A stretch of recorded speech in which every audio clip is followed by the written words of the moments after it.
नमस्कार, मैं हूं ऐश्वर्या कपूर और आप देख रहे हैं मेरे साथ पूछता है भारत। और पूछता है भारत की शुरुआत मैं कर रहा हूं ऐश्वर्या के एजेंडा से। देखिए, ये ज्ञानव्यापी के बारे में बहुत लोगों ने बहुत कुछ कहा है। दोस्तों, कल ज्ञानव्यापी पर वाराणसी जिला कोर्ट अपना फैसला सुनाएगी। मैं रोज कहता हूं कि आज जो कोर्ट कहेगा वही फाइनल फैसला होगा। कोर्ट का जो भी फैसला होगा उसे सबको मानना ही होगा। जल्दी चले शर्मा। लेकिन सवाल यह है कि आखिर ज्ञानव्यापी के इतिहास में कौन सी सच्चाई छिपी है, कौन सा ऐसा सच है जिससे एक गुट डर रहा है, जिसके बाहर आने का कई लोग विरोध कर रहे हैं। जैसे मैंने कहा, हिंदू पक्ष कहता है शिवलिंग है, मुस्लिम पक्ष कहता है फव्वारा है, लेकिन मैं कहता हूं 1831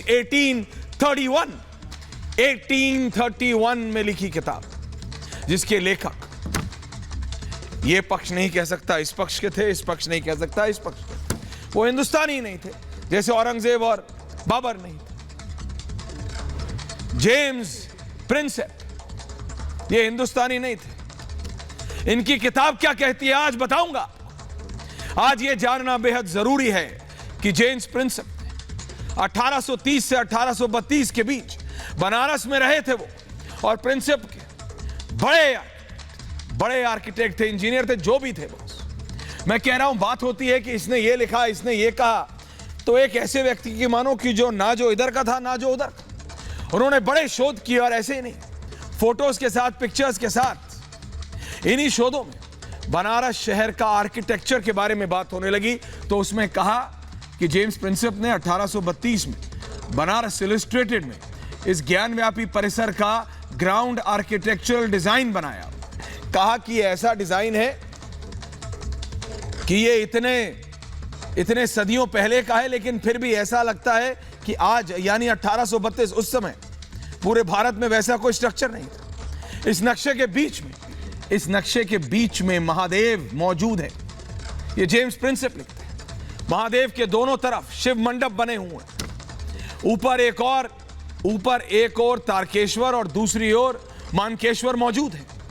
नक्शे पर नीचे नजर डालें तो एक गणेश जी विराजमान है, तो दूसरी तरफ काल भैरव।